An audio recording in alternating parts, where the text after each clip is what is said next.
non-existent. Brukel blew his nose in a rag used to oil weapons, and then threw it into a brazier nearby. His large nose now looked red and shiny. The 9-year campaign had taken its toll on him, Boric noticed. Boric thought back to a moment when the first sightings of the Tsurani invaders had been reported, by 2 boys at his own keep, who had found a wrecked Tsurani ship on the headlands near his castle at Crydi.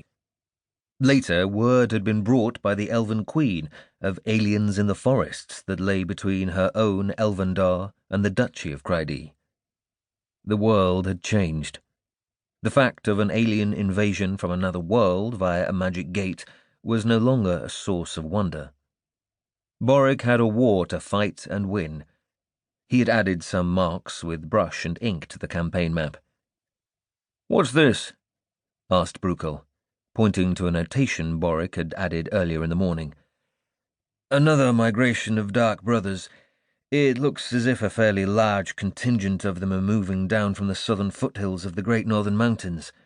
They're treading a narrow path near the Elven Forests. I can't understand why they'd come over the mountains at this time of year."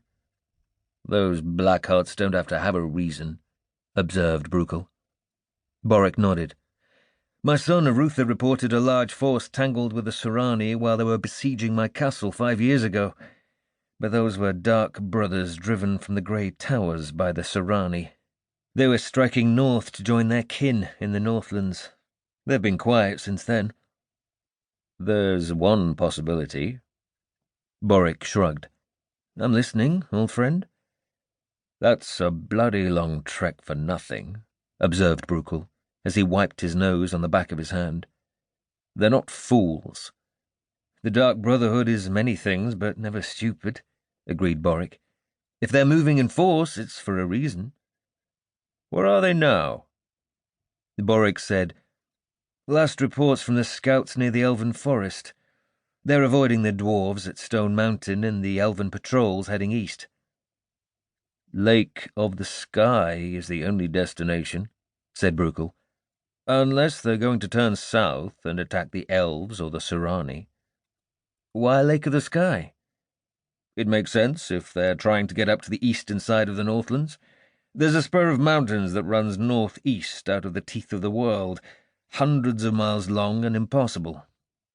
Over the Great Northerns, past the Lake of the Sky, and up a trail back north over the teeth of the world is a shortcut, actually." The old Duke stroked his still wet beard.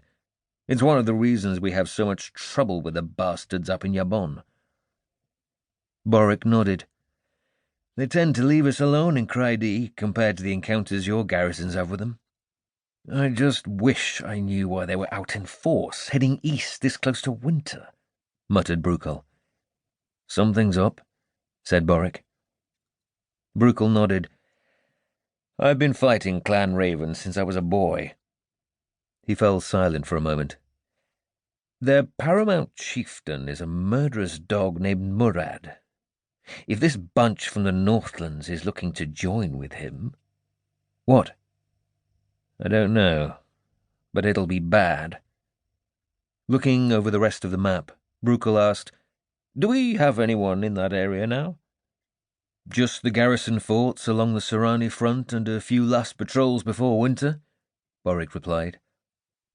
Brukel leaned close to inspect each of the small ink marks on the map, then made a sound halfway between a snort and a laugh.